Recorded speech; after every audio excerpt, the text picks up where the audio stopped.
70年又是新的起点。我自己是在红旗下长大，红旗是胜利的象征。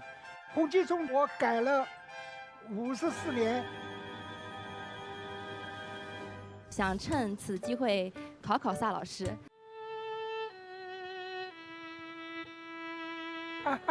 于老高兴坏了，怎么样？我改的你们都听不出来。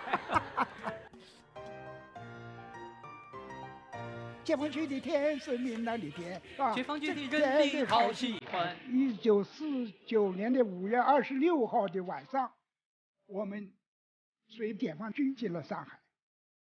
我的生命里融入了难以割舍的上海情节。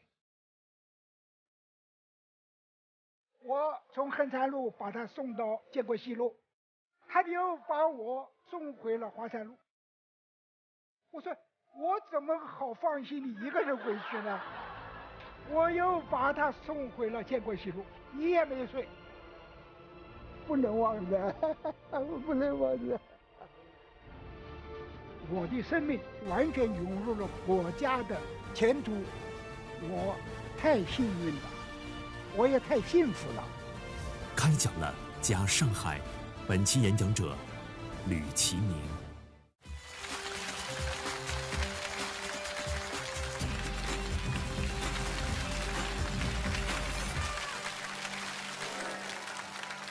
各位好，欢迎收看中国电视荧屏上首个电视青年公开课开讲了，我是主持人撒贝宁，欢迎各位。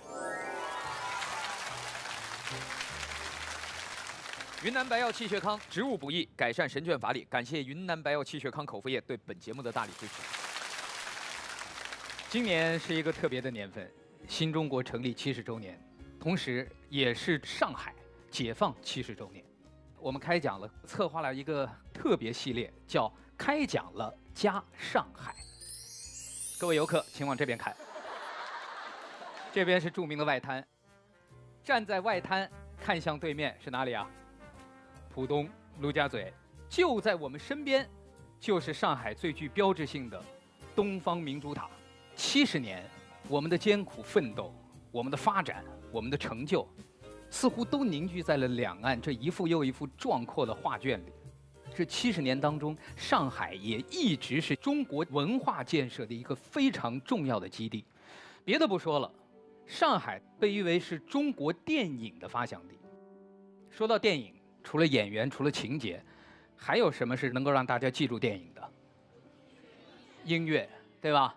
好，接下来考验各位的时候到了。这首歌是源自于一部上海电影制片厂的非常著名的电影。我唱前几句，你们看看能不能试着跟上后面的旋律，好吧？准备好了吗？西边的太阳就要落山了，巍山湖上静悄悄，弹起我心爱的呀，还知道土琵琶，唱起那动人的歌谣。来，考验的时候到了啊！爬上飞快的火车，想骑上奔驰的骏马。来呀，来呀，来呀！车站和铁道线上，是我们杀敌的好战场。这首歌源自于哪一部电影？《铁道游击队》，经典作品。今天我们请到现场的这位开讲嘉宾，就是这首耳熟能详的歌曲的作曲者。不光是电影电视剧，还有很多大家非常熟悉的大型的交响乐，都能看到我们今天这位开讲嘉宾的身影。而且我要告诉各位，这位开讲嘉宾和上海还有着一份极为特别的渊源。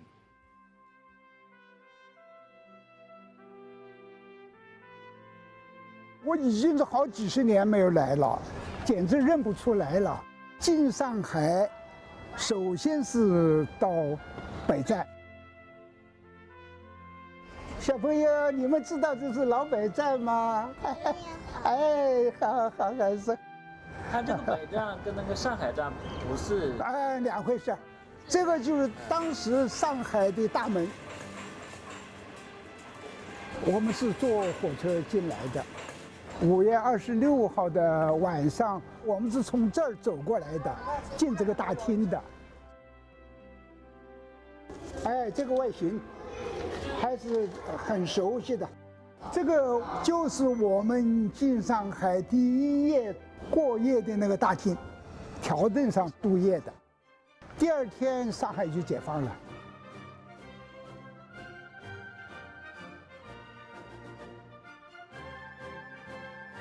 我19岁进上海啊，整整70年了。掌声有请著名作曲家吕其明，有请吕老。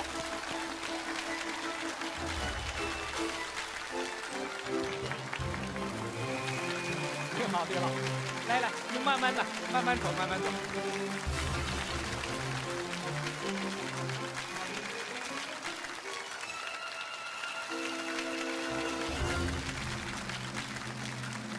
谢谢各位，请坐。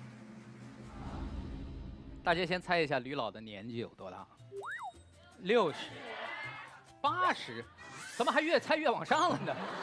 真不会聊天，人聊天都是越猜越往下。吕老，您给大家公布吧。我是个90后，虚岁90。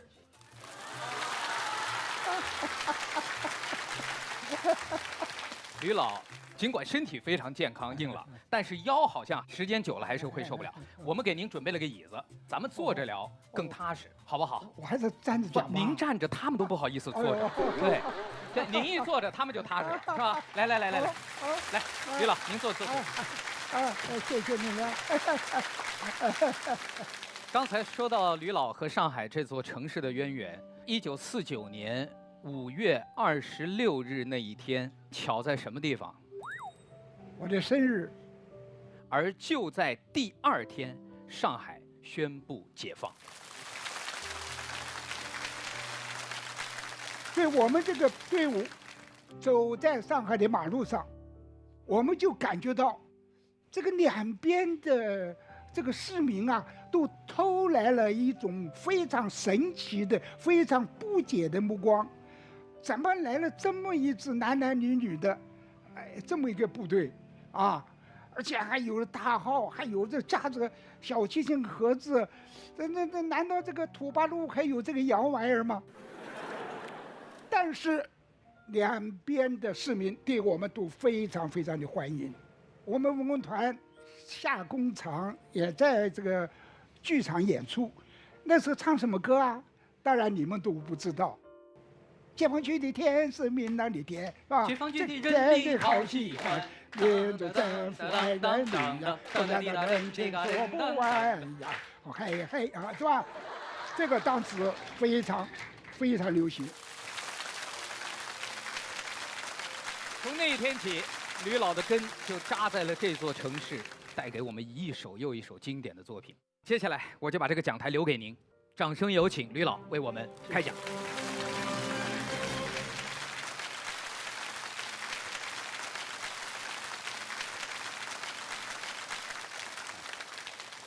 刚才大家谈及我现在土琵琶，这个是我1956年我26岁的时候写的这个作品。西边的太阳快要落山了，巍山湖上静悄悄，弹起我心爱的土琵琶。唱起那动人的歌谣。好，这个前面非常抒情，忽然转，踏上飞快的火车，将骑上群子的骏马，是吧？这个又是非常铿锵有力的进行曲，既表现他们的革命的英雄主义，又表现他们的革命的那种乐观主义的情怀。所以大概一天几个小时吧，就像闸门打开了，泉水喷涌而出，就一气呵成把这歌词写出来。为什么这样？生活给我的感受呀。我在抗日战争、解放战争中间，我看到过很多这样的游击队员，他们穿着便衣，扎着子弹带，拿这个大刀、长矛或者是套筒枪，配合主力作战，他们是起了很大作用的。这个歌在60多年以后还没有被人们遗忘。我想我有一个体会，就是凡是扎根民族土壤的作品，越有艺术的生命力。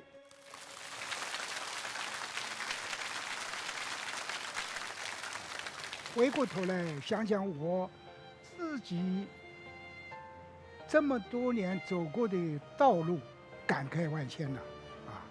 我想给朋友们介绍我的4个梦想。首先，第一个梦想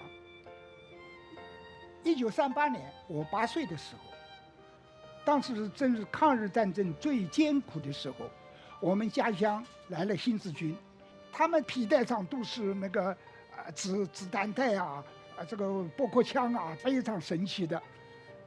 他们对我就很感兴趣了，我也对他们也很感兴趣了，就找我聊天。我们新四军也有像你这么大的小人小马小刀枪也打鬼子哎呀，我心里就痒痒的，我就我说这个我哪天能够也是小人小马小刀枪就好了1940年，我父亲就带我参加了新四军。第二个故事，我曾经做一个小提琴梦。1942年5月份，我记得皓月当空，非常安静。霍勒丁教授在那个大的树荫底下，在那里拉小提琴。我不敢坐得很近，就离他大概有10多米吧，这么个地方就坐在那儿听，真是听迷了。世界上还有这么好听的音乐。从此，我爱上了小提琴的相思病。这个小提琴相思病一直害到什么时候呢？我1947年调入到华东军区文工团，我们这个文工团呢有6把小提琴，就分给我1把。这个时候圆了我的小提琴梦。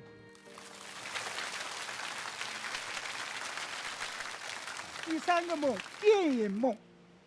我调到华东军区文工团以后，我们这个团有电影放映队，这个大的屏幕拉起来以后，正反两面坐的都是上万人这个我们的部队和老百姓都来看非常非常的壮观的场面，里面有很多好的电影歌曲。我说我能够哪天我也能写就太好了。我从这时候就得了这个电影梦，我想我哪天能够搞电影就好了。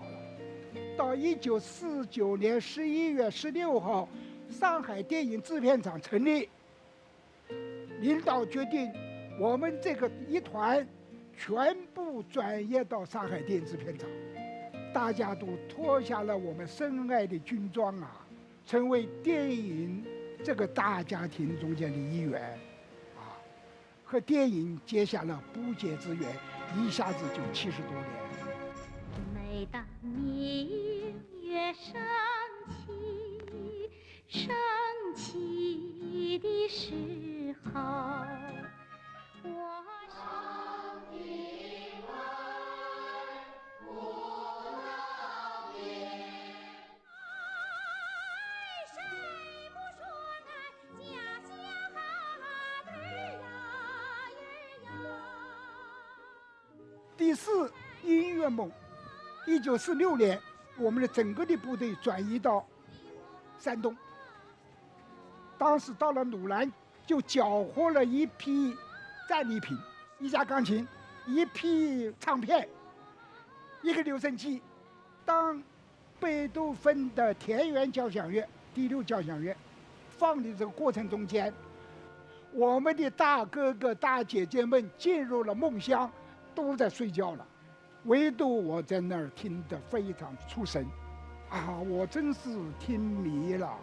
所以从这个时候起，我又有了一个音乐梦。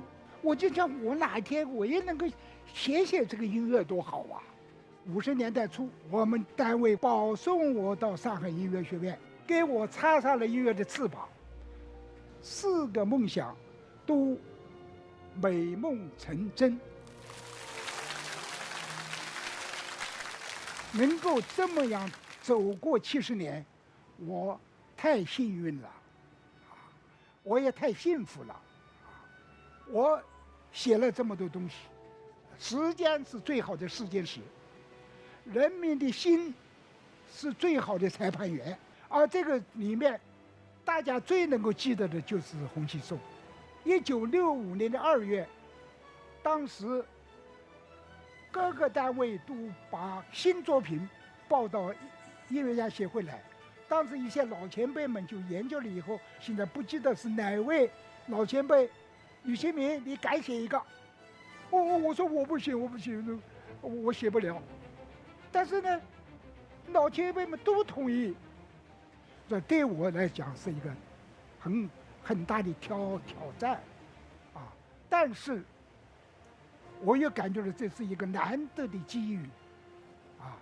因为歌颂党、歌颂人民、歌颂祖国的这样一种愿望，我已经是多少年我在想这个事儿，我不敢写而已。我自己是在红旗下长大，千百万的人民，啊，为了中国的解放，献出了生命。这个红旗上都有千百万烈士的鲜血，也有我父亲的鲜血。红旗是胜利的象征，只要有革命者战斗的地方，都有红旗漂浮，那是夜不能寐呀，激动万分呐。背水一战吧。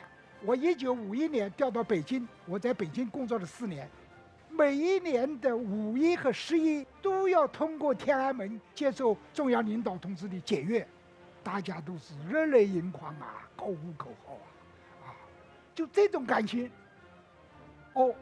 我把它用在《红旗颂》里面了，就是中间当当当叮当当当当当当当滴当，中国人民取得胜利以后，是一种巨人的、不可阻挡的步伐向前进，还有就是要写好一首歌颂红旗的主题，怎么能够让人家感觉到你在写红旗？因此我就用了国歌，我只用了国歌的第一句哆咪嗦，哆咪嗦嗦拉嗦。你看，哒滴当哒啦当，哒哒哒哒哒当哒当，哒哒哒哒哒哒哒哒哒哒哒哒哒哒，红旗飘飘啊！而这个主题，这个主导动机，就从头到尾贯穿。这个作品我7天写出来了，1965年的上海之春的开幕式上，一举获得成功。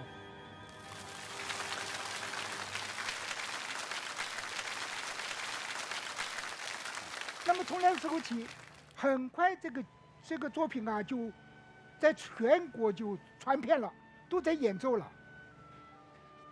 那么我过了一点时间，我回过头来，我再来听听这个，自己来想想，我还感觉到这里那里还有好多不足，我想修改，但是又带了一个问题。你如果修改的太多，人家就不承认是红旗颂了，是不是？我又不敢做大力修改，因此我就慢步走，用一种切上墙的办法，一点一点的修改。有些地方是改一个小节，改一个音，或者这一段10几个小节我和声重新写，就是这样子的。我给你们举一个例子，很有意思，你们将来注意我加强了国歌的旋律，我本来当梆梆梆梆梆梆梆，结束了，是不是啊？但是现在我变成梆梆梆梆梆梆梆梆梆梆梆梆梆梆，加强了国歌。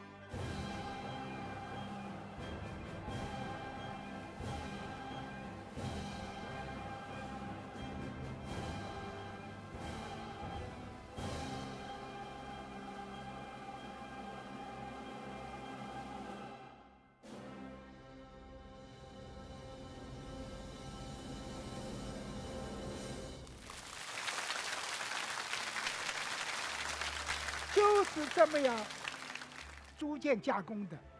好有一笔，一个雕塑家，他一个作品完了以后，他要拿来用砂纸慢慢的打磨啊，打磨得很光滑吧，啊，我现在做的就是这工作，就让这个作品更有艺术的感染力。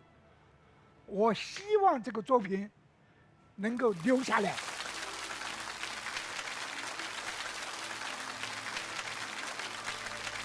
所以这个作品我改了54年，今年的5月份，上海音乐出版社出版了我的定稿版的总谱，非常的漂亮，啊，我想从此不改了，就这么定了。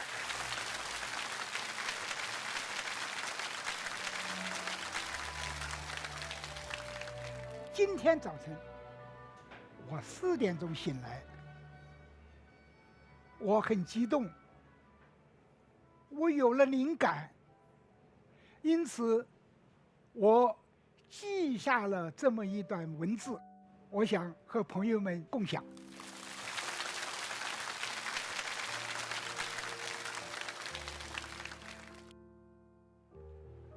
今天我们相聚在游船上，忽然使我想到，我们伟大祖国就是一艘雄伟的巨轮，穿越了70个春秋岁月，一路上虽有艰难险阻、狂风恶浪，都被我们的党战胜，被我们的人民战胜。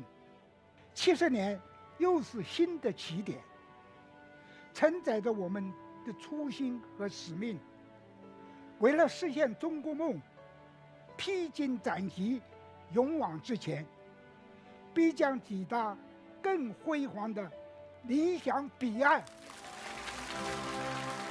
谢谢大家。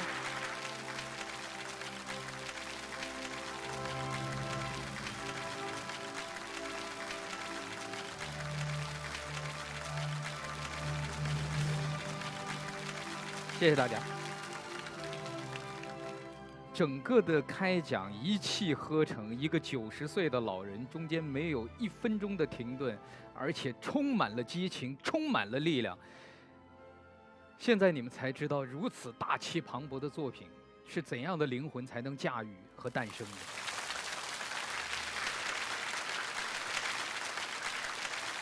向您致敬，向您致敬。您给我们年轻人上了太好的一堂课。云南白药气血康植物补益改善神倦乏力。云南白药气血康口服液邀请您继续关注开讲了。在您刚才开讲的过程当中，我们也一直在通过央视网图文直播您的开讲。首先，我们进入全民小纸条互动环节，来看看网友提出的问题。首先，第一个网友提的问题很有意思，问您怎么养生。好，我可以讲，很有意思。我是早上大概5、6点钟，5点左右起床。你们可能刚睡吧那会儿。晚上9点40分必须睡觉，这是我几十年来从来没有违反过的。所有晚上的活动我一概不参加，除非晚上演红旗颂。哎，有的时候咱们这个开幕式，音乐节这个开幕式不得不参加的，不得不参加的，否则一概不参加。我呢不吃烟不喝酒，1天3顿，生活非常非常的有规律。因此，我建议我们的青年朋友们，你们绝对不要超过12点睡觉，这个生物钟是没有办法违反的。听到了吧？接下来是现场的年轻人给您写的小纸条。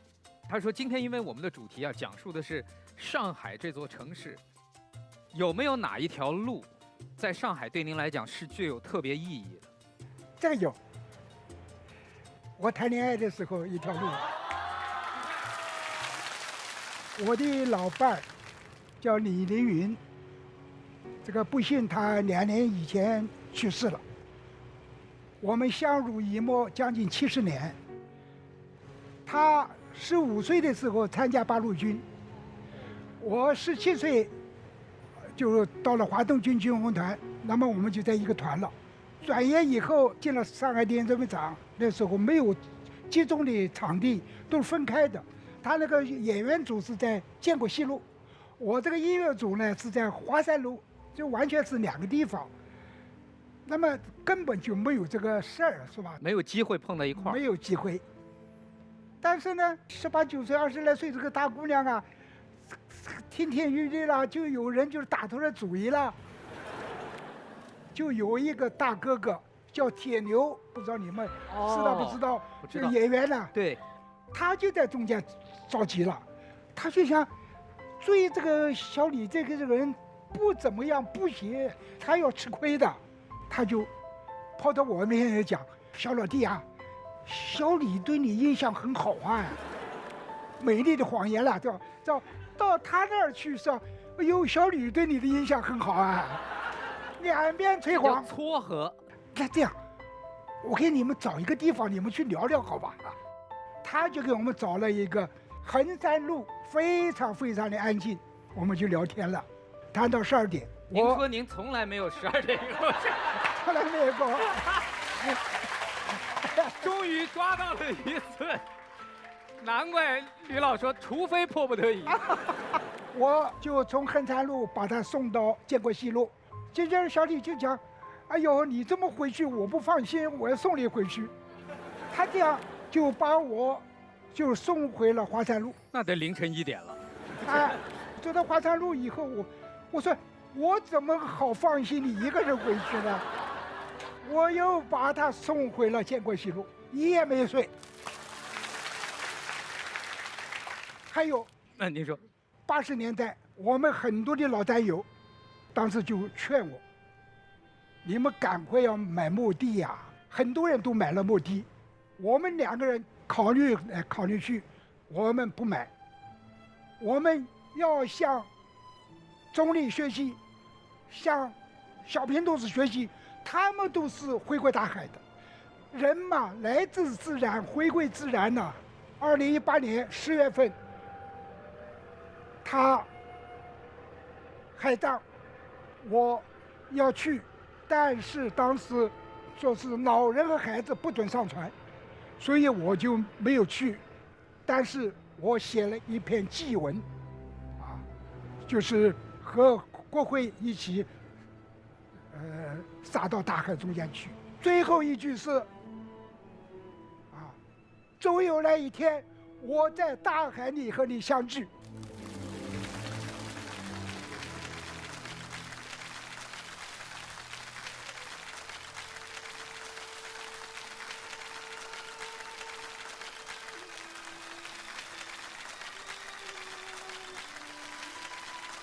接下来我要把时间交给我们现场的几位青年代表。吕老师好，萨老师好。然后真的今天非常荣幸见到吕老师，因为以前都一直是在乐谱上看到您，因为我是小提琴专业的上海音乐学院的研究生。哦，校园校园。然后我这一次知道您的《红旗颂》最终版本定下来了，在今年，所以我做了一点功课，然后想趁此机会考考萨老师。听说您的音乐修养非常的高。对，我刚刚学会怎么认简谱，5线谱我都不认，谈不上修养。我在《红旗颂》里面找到了当时的版本和现在的版本的一点点小的差别，想让您听听看有什么差别。一个版本是最初的版本吗？是一直大家经常在演奏的版本。经常演奏的版本，然后另外一个是今年的定稿的版本。好，来。第一个版本。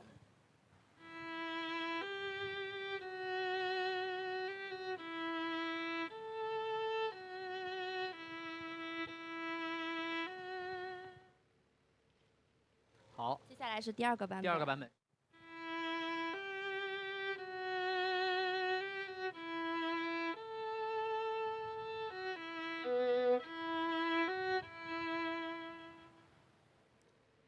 我知道差别在哪儿，中间有一个音拉长了，是不是？来，你把话筒给他。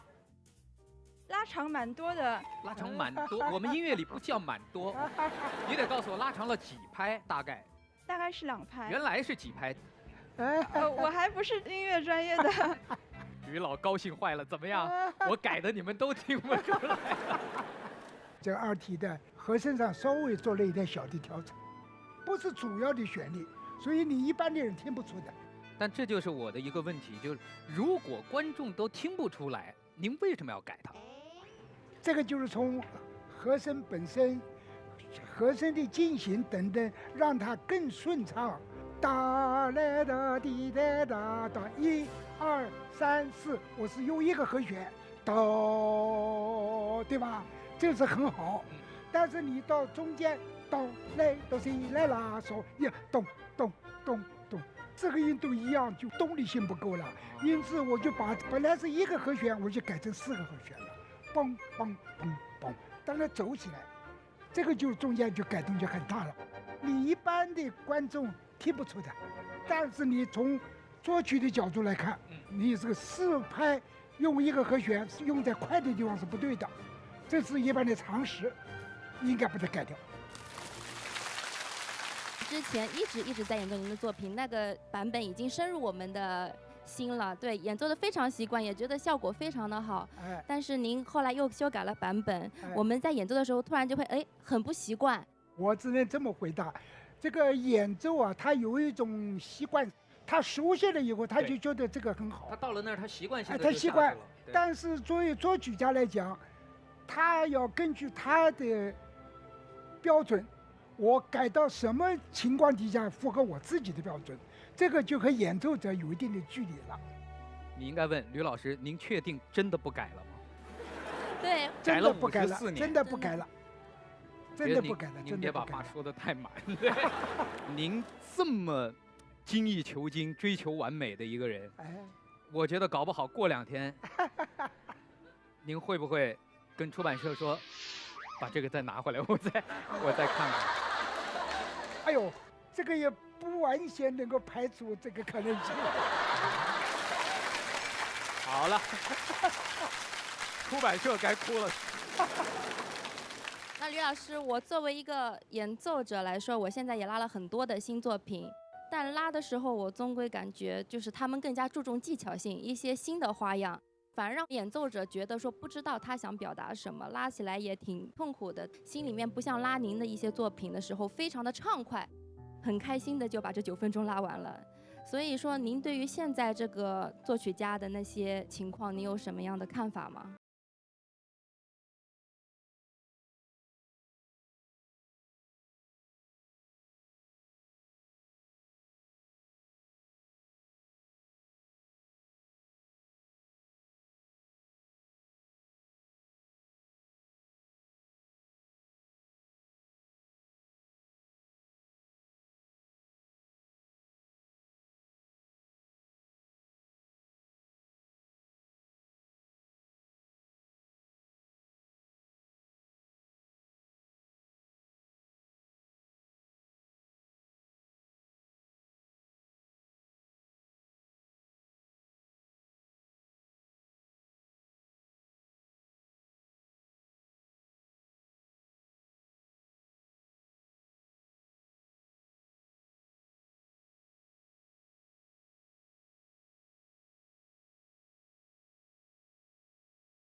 谢谢吕爷爷。你拉了这么多次红旗颂，你对红旗颂现在是什么样的理解？我没有经过革命，但是我能够体会到那种情愫。只要是开头上来了，每个中国人我相信听了都会激情澎湃的。这对了。对。因为我们虽然没有经历过革命年代，但是我们今天所享受的一切，都是那个年代所有的先烈用他们的鲜血换来的。下一位。萨老师你好，吕老先生你好。我的爷爷如果现在还健在的话，我相信他一定也会跟您一样，因为他也是一位新四军，曾经是新四军我的战友，对，52团沙江帮的一员。但是我的爷爷在我2岁的时候就已经去世了。在这里呢，我想和大家分享一张我爷爷以前暂时一直珍藏的一个照片。这是1946年拍的。我爷爷跟我父亲说呢，当时这张照片拍完之后，可能5、6位就已经牺牲了。幸存下来到改革开放以后呢，大概可能一半也不到。这上面很多年轻的面孔，可能还没有我的年纪大。因为在抗日战争、解放战争中间，我们不知有多少的战友牺牲了，他们没有看到今天。我幸存下来了，能够这么样走过70年，我太幸运了。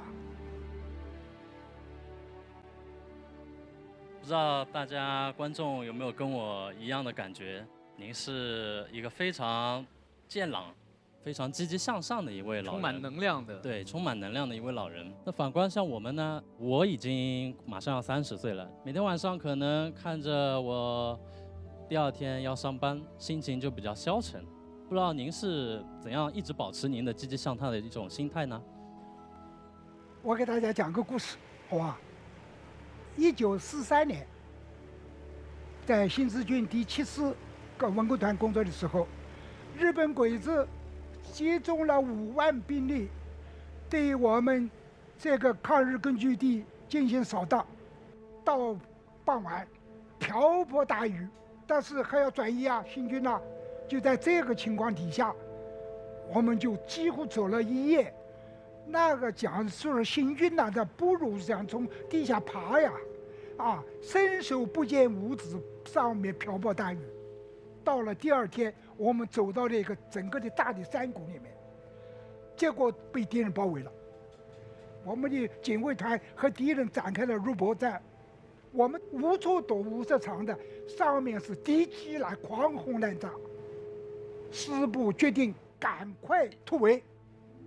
我们文工团就是编成了5个人、6个人一个小组，赶快就分别的下山。我们就来到了一个小山村，老百姓讲我们山后有一个山洞，你们去躲一躲吧。好，我们就去，我们5、6个人就这么钻在里面，就在这个山洞里面待了7天7夜。那么到了7天正好，那里天晴了，老百姓就来报告我们说鬼子走了。说你们下山吧，下山了以后，老乡就曾经就告诉我们了，鬼子曾经有2次到这儿来拉着我，就问这个山上有没有新四军，你不讲我就枪毙你，这个老乡就怕得不得了啊，但是老乡并没有松口，说没有，就保护了我们，所以。我从这些事情，我感觉我长大了。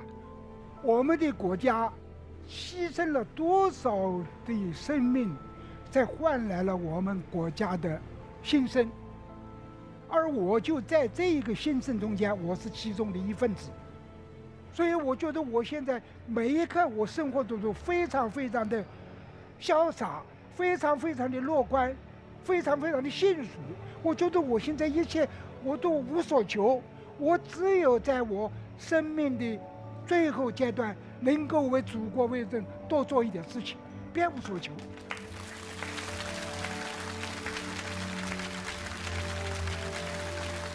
谢谢刘老师，谢谢。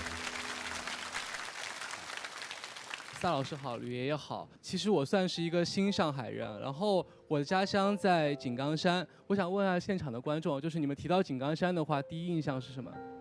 老区，对，革命老区。那你们对上海的第一印象又是什么呢？摩天大楼。大部分人对上海的印象应该就是高楼大厦、现代化、魔都。但是其实上海还是有另外一面的，就是我通过单位一些就是活动，来到了中共一大会址纪念馆，然后我发现其实上海原来是我们中国共产党的发源地。对。在那一次参观中共一大会址纪念馆以后，然后正巧他们那边在招募社会志愿讲解员，所以我就很荣幸的也就加入了他们的志愿讲解队伍。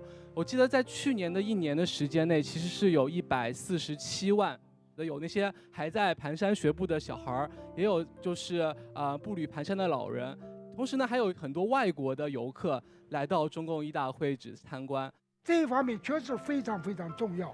现在的香港不是例子吗？现在参加暴乱的孩子啊，我看到这个我心痛啊！为什么孩子都可以这么参加闹啊？他都不知道祖国啊！我就是这一个老革命，我现在还要加油，我还是要到这些老区向他们学习，这方面教育不可松。中国共产党发展壮大的历程，就像一个孩子慢慢成长，这是诞生地，但这并不是一开始他们取得成功的地方。但是最后，1949年5月26号，这些年轻人跟随着中国共产党的部队回到这个城市，第二天宣告上海解放。不能忘了它的开端。党员群众呢都会在一大会址面向党旗，然后重温入党誓词。其实这个画面其实大家应该都见过。入党是我人生的一大转折，是我的做人的一个起点。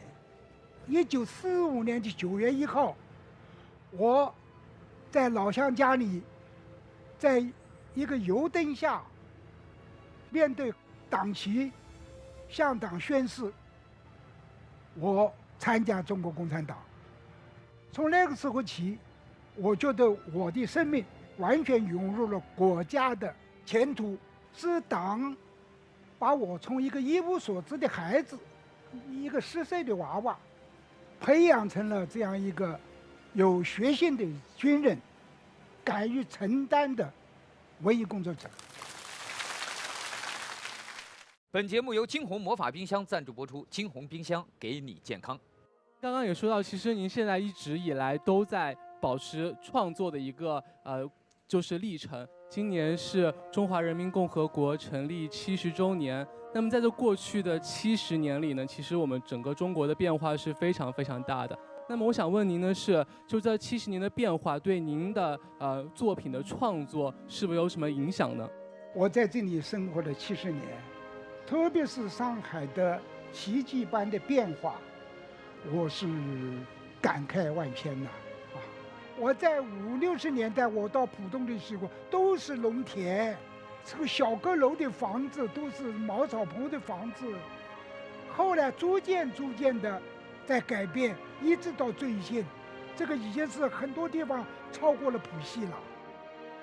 我们伟大祖国的蓬勃发展，正如浦江两岸美轮美奂，风光无限。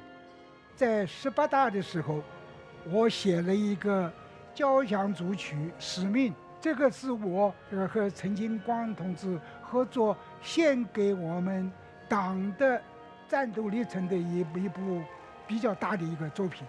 那么在这个里面完全倾注了我无限热爱。其实今天听下来，我觉得吕爷爷他是一个对祖国热爱，对音乐喜爱，然后人非常的可爱。所以谢谢吕老今天为我们的分享。谢谢。今天我们从一个时光隧道走过来，我们脑补了这两岸70年来的变化。各位想不想知道70年以后两岸是什么样子？不用等到那个时候，摊开你们的双手，这个画卷就在你们的掌心里。感谢各位收看我们今天的开讲，下一期节目再见。谢谢吕老。